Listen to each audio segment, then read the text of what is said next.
राष्ट्रीय शिक्षा नीति 2020 के अनुरूप जो नया सेमेस्टर सिस्टम लागू हुआ है उसमें हम लोग एमए के जो हिंदी के छात्र हैं उनके लिए कुछ सामग्री देख रहे हैं कि वो किस प्रकार के विषय पढ़ते हैं और उन विषयों में किस प्रकार के प्रश्न और उत्तर और क्या क्या बातें जाननी आवश्यक होती हैं और क्या बातें होती हैं जो आपके लिए परीक्षा में पूछी जाती हैं और क्या बातें ऐसी होती हैं जो कि आपको भविष्य में आगे की पढ़ाई करने के लिए या फिर नौकरी इत्यादि ढूंढने में काम आती हैं। तो इस श्रृंखला में हम अब ये देखते हैं कि एक प्रश्न आता है, ये हिंदी का जो ये प्राचीन एवं मध्यकालीन काव्य वाला प्रश्न पत्र है। इसमें एक प्रश्न आता है कि विद्यापति भक्त कवि हैं या श्रृंगार रस वाले। और विद्यापति, अब पहले हम ये बात सोचें कि विद्यापति कौन से किस प्रकार के कवि हैं, उसके पहले हमको जरा थोड़ा सोचना चाहिए कि ये प्रश्न, ऐसा प्रश्न क्यों आता है और इसका परिप्रेक्ष्य क्या है, कारण क्या है, क्यों ये बात कही जाती है। तो जब भी कोई कवि या कोई विद्वान या कोई जो जैसे आजकल के समय में जो साइंस के भी विद्यार्थी होते हैं, वहाँ पर भी क्या होता है, कॉन्फ्रेंस होती है और वहाँ पर जाकर कोई पेपर पढ़ना होता है, बताना होता है। तो उसी प्रकार भाषा में जो भाषा विज्ञानी हैं या भाषा के वैज्ञानिक हैं या भाषा के जानने वाले विद्वान हैं, वे भी क्या करते हैं, वे और लोगों के जो उन्होंने लिखा या गढ़ा रचा उसको, उसमें क्या था, क्या विषय वस्तु थी, कैसी शैली थी, क्या उनका किस प्रकार के विषयों पर किसी कवि ने, लेखक ने लिखा, इन सब बातों में चर्चा करते हैं। और इनकी चर्चा इसलिए भी होती है क्योंकि विद्वान व्यक्ति या बुद्धिवादी व्यक्ति या बौद्धिक व्यक्ति, उसकी बुद्धि इन नाना प्रकार के प्रश्नों पर जाती है और इन प्रश्नों से हम कुछ न कुछ सीखते हैं और धीरे धीरे समाज इसी प्रकार नई नई चीज़ें सीखते हुए आगे बढ़ता रहता है। जैसे आज के समय में पिछले लगभग 30 सालों में जब से इंफॉर्मेशन टेक्नोलॉजी, आईटी इंडस्ट्री दुनिया में आई है, तो जानकारी बहुत ही द्रुत गति से, बहुत ही जल्दी इधर उधर पहुंच जाती है। तो आज क्या होता है, जो बात एक आदमी को पता चलती है वही बहुत लोगों को, लगभग पूरे विश्व को। और यदि आप फेसबुक या ट्विटर या यूट्यूब ऐसी किसी चीज़ में रहते हैं, सोशल मीडिया नेटवर्किंग वाले में रहते हैं, तो वहाँ तो क्या बोलते हैं उसको, वायरल हो जाती है, तो बहुत जल्दी सबको पता चल जाती है। लेकिन ये स्थिति हमेशा से तो नहीं रही।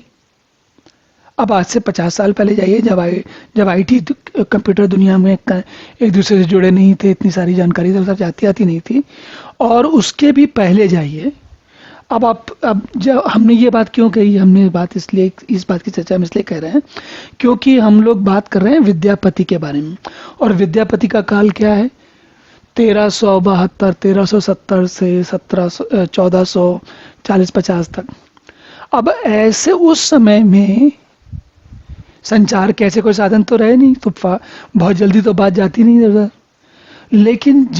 लेकिन समाज तो था, लोग तो थे, तो उन्होंने, अब विद्यापति ने उस समय क्या लिखा, किस प्रकार के कवि हैं, वो किस बात पर निर्भर करता है।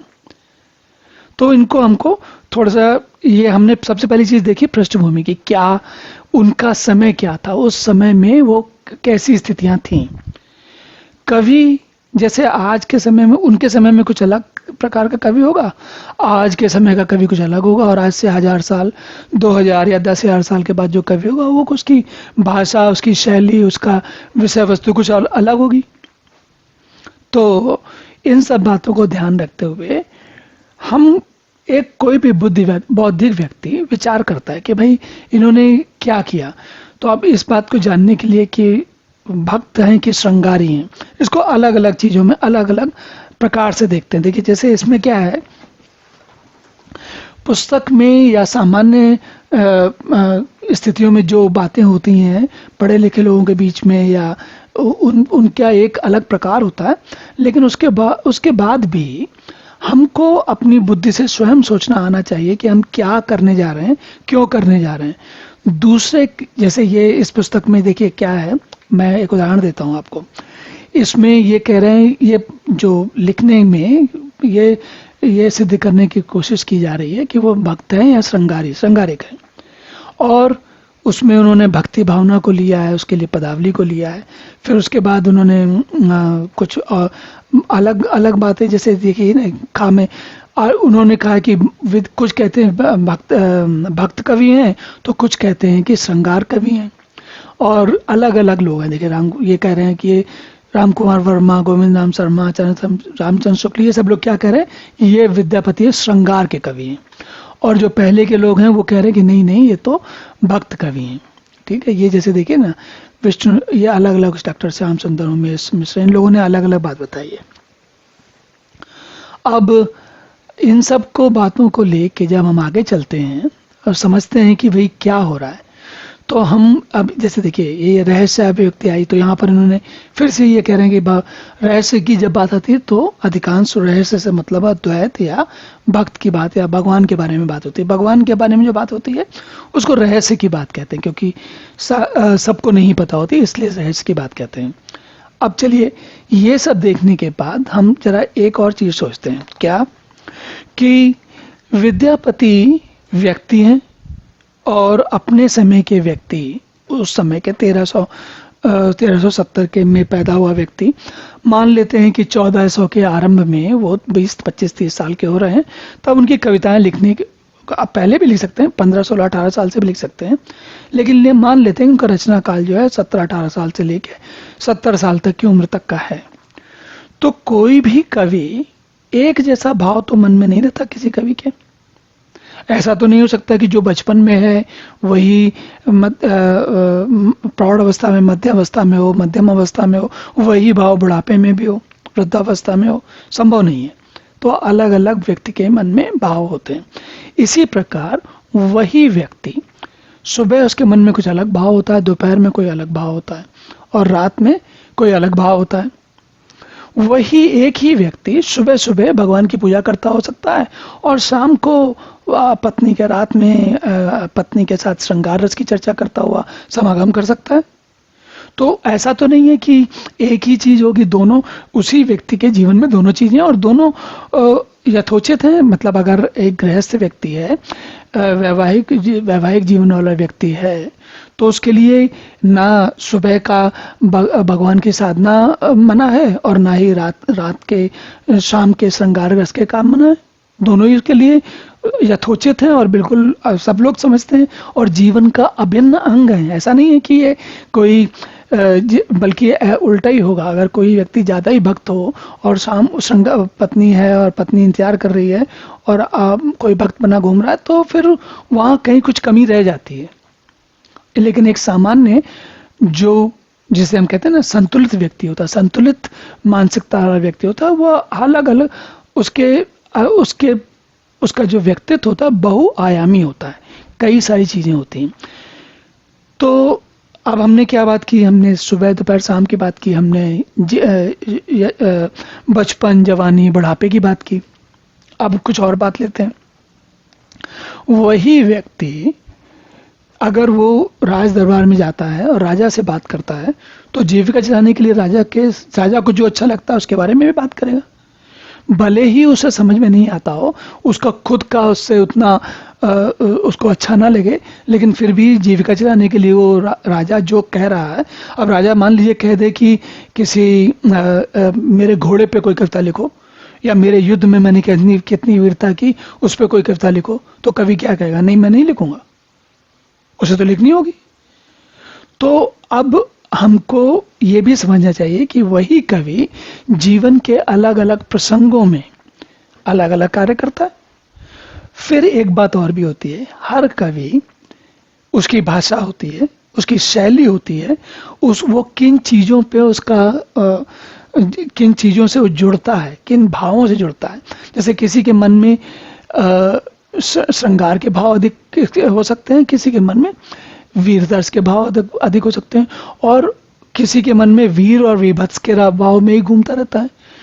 और एक तो मन में होने वाले भाव, दूसरे कहानी लिखते समय या कविता लिखते समय लेखक कई बार उसके मन के भाव नहीं होते, लेकिन जिन पात्रों को लेकर वो रचना कर रहा होता है वो उनके भाव होते हैं। तो क्या होता है, रचना तो उसको उसके हिसाब से भी करनी है, ये तो संभव नहीं है। अगर वाल्मीकि जी रचना कर रहे हैं और वाल्मीकि जी ऋषि हैं, तो क्या होगा जब राम और रावण का युद्ध होगा तो वो कहेंगे नहीं भाई ये लोग लड़े वड़े नहीं थे, ये लोग तो यज्ञ कर रहे थे बैठ के, संभव नहीं। तो हर बात उसकी परिस्थिति के हिसाब से लगती है, और उस परिस्थिति के हिसाब से हमें समझना चाहिए। एक बात और जुड़ती है, विद्यापति जी ने संस्कृत में लिखा, अवहट्ट में लिखा और मैथिली में लिखा। तीन में क्यों अलग अलग लिखा? अगर उस समय में, और आज भी है, उस समय ही नहीं आज भी वैसा ही है, अगर आपको कोई बहुत उत्कृष्ट रचना लिखनी होगी तो उसमें आप मान लीजिए कि कुछ नहीं तो आप तत्सम शब्द डालेंगे संस्कृत के से आए हैं जो, या संस्कृत में कोई श्लोक, कुछ किसी चीज का संस्कृत आपके कहीं ना कहीं आपकी शैली में आ जाएगी, तभी आपको उत्कृष्ट कवि माना जाएगा। दूसरी चीज क्या है, संस्कृत तो बड़ी अच्छी बात है, चाहे 1300 की बात हो या आज की बात हो, दोनों स्थितियों में संस्कृत से काम, खाली संस्कृत तो काम नहीं चलता, संस्कृत सबको तो समझ में नहीं आती। फिर क्या करोगे आप? राजा को तो अपने बात करनी है, तो उसके लिए आप अवहट्ट में लिख रहे हो। फिर जो सामान्य लोग हैं, लेखक है, कवि है, रचयिता है, साहित्यकार है, तो क्या करेगा? तो वो सामान्य लोगों के लिए उनकी भाषा में बात करेगा। अब यहां पर भी देखिए फिर से एक और विविधता कैसे आती है। सामान्य व्यक्ति को संभवतः हम एक सामान्य जीवन वाले, सामान्य बुद्धि वाले व्यक्ति को लेकर चलते हैं, तो उसे हो सकता है दिन भर में वो पढ़ाई के बारे में कोई बात ही ना करता हो, तो उसको संस्कृत की बात तो करेगा ही नहीं। अब वो मान लीजिए मैथिली में बात करता है या मैथिली समझता है, तो मैथिली की भाषा होगी, और मैथिली की भाषा में उस सामान्य व्यक्ति से कोई बात जुड़े, ऐसी बात में कोई कविता कही जाएगी। कवि को अपने मन की बात तो कहनी है, लेकिन उसको जो अपने श्रोता है उनका भी ध्यान रखना है। तो क्या हो रहा है, फिर से कुछ बात बदल गई। इसी प्रकार वही कवि जब राजा के लिए उसके वीर रस की बात कर रहा है तब एक अलग बात है, लेकिन राजा अगर अपने अंतरंगपुर में है और अपनी रानी और उसका कोई प्रेम प्रसंग चल रहा है तो कुछ अलग बात लिखेगा। तो कवि की विशेषता इस बात में नहीं होती कि वो उसका स्वयं का भाव क्या है। स्वयं का भाव अवश्य महत्वपूर्ण होता है, लेकिन उससे अधिक कवि ने क्या देखा, क्या सोचा और क्या और लोगों का ध्यान अपनी बात कह के लाया, उस बात पर, अपने किसी विषय पर लाया, विषय पर लेकर आया जब, तो वो विशेषता कवि की होती है। तो जब हम ये बात करते हैं कि भाई कौन सा व्यक्ति, ये विद्यापति जी कैसे कवि हैं, तो उसमें हमको इन सभी चीज़ों की विवेचना करनी होती है। और मैं छात्रों के लिए कहूँगा कि वो अपने मन में विद्यापति जी की बारे में थोड़ी उनके बारे में ठीक से जानकारी प्राप्त करें, उसके बाद उन सभी को, उस जानकारी को अपने मस्तिष्क में, अपनी बुद्धि में सिलसिले में एक के बाद एक बैठा लें और उनसे सोचें कि, और सबसे इसका आसान तरीका क्या होता है, सरल तरीका क्या होता है, आपको जो चीज़ अच्छी लगती है पहले उसमें ढूंढो कि इनके विद्यापति की कविताओं में या उनकी बातों में कौन सी चीज़ ऐसी है जो आपको अच्छी लगती है। जब वो अच्छी लगती है तो उसके आसपास की चीज़ ढूंढो, उसको सबसे पहले उसके बारे में ध्यान दो, लिख लो, बोल लो, जैसे भी करना है। और इसके अतिरिक्त उसके बाद जब एक बार समझ लिया आपने, तब जीवन के अन्य पहलुओं पर, अन्य चीज़ों पर ध्यान दो और उन सबको ले आओ। जब लेके आ जाओगे आप, तो ये जानकारी, इस तरह से सीखी हुई बात आपके साथ जीवन पर्यंत चलेगी। आप अगर अभी 20-22 साल के हैं तो 40 साल के बाद, 50 साल के बाद, बुढ़ापे में जब जब बुढ़ापा नहीं, मतलब काफ़ी आयु हो जाने के बाद भी आपने जो कुछ ध्यान से पढ़ा है या जो इस प्रकार पढ़ा जिसमें आपको व्यक्तिगत जुड़ाव महसूस हुआ है, समझ में आया है, वो आपके साथ फिर जीवन पर्यंत चलेगा। तो कोई चीज़ रटने की या कोई चीज़ याद रखने की आवश्यकता नहीं है। एक होता है हम जानबूझ के कोई चीज़ याद रखना चाहते हैं, एक होता है हमें किसी चीज़ में इतना आनंद आ रहा है कि वो चीज़ अपने आप याद है हमको। तो स्थिति वो होनी चाहिए। और जब याद रहेगी तो कहीं भी कभी भी कोई भी पूछे, किसी परीक्षा में पूछे, चाहे वो नौकरी के लिए हो या किसी सभा में, कभी आगे चल के कभी आप किसी मित्रों के बीच में कोई बातचीत चल रही हो तो वहाँ पर आप अपनी बात, अपना पक्ष रख सकते हैं, या दूसरों का पक्ष सुनने के बाद उसके साथ मिल सकते हैं, या उसमें कोई दूसरी अपनी बात बता सकते हैं, उसको विपक्ष भी रख सकते हैं। ऐसा हमेशा हर चीज़ में पक्ष रखने की बात ही नहीं होती, कभी कभी विपक्ष भी होता है, तो समय की बात होती है। तो ये सारी चीज़ें हमें समझनी चाहिए। और सबसे जो महत्वपूर्ण बात जो मैं यहाँ सोचता हूँ कि हमें ध्यान रखनी चाहिए वो ये है कि जो प्रक्रिया क्या, हमने क्या किया, हमने विद्यापति जी का या उनका पहले उनका पृष्ठभूमि देखी, उनकी क्या स्थिति थी, क्या परिप्रेक्ष्य में समझा कि क्या कर रहे थे, उसके बाद उनके कौन कौन से भाव संभव थे, उनमें से कौन कौन से भाव में उन्होंने दिन में, रात में, जवानी में, बुढ़ापे में, कब कौन सा भाव, राजा के साथ, समाज में, अकेले में, वो सारे कौन से भाव कहाँ पर आते हैं, उन सबको समझा और उसके बाद उसी प्रकार से उसको याद रख लिया। तो याद रख लिया, बल्कि या उसमें से जुड़ गए तो याद रखना बड़ा आसान है, बड़ा सरल है। तो ये आप यही प्रक्रिया आप किसी भी कवि पे लगा सकते हैं और इसको हम आगे भी लगाएंगे, देखेंगे। तो एक और बात है कि जैसे किसी भी कवि को समझने के लिए उसकी भाषा, उसकी कविता को अंदर तक गहराई में पढ़ना चाहिए। और कुछ कविताएं हर एक, अगर जैसे विद्यापति ने बहुत सारी कविताएं लिखी, बहुत सारे साहित्य लिखा, तो सब कुछ तो आपको पसंद नहीं आएगा, लेकिन जो पसंद आता हो, जो आपको आपके मन से मिलता हो, उससे आप वहाँ से आप आरंभ कीजिए। सबसे पहले उसको समझिए, गहराई में समझिए और फिर आगे देखिए। तो अब इसको यहाँ पर यहीं रोकते हैं। इसके बाद हम अगले सत्र में किसी और प्रश्न को लेकर पुनः मिलेंगे।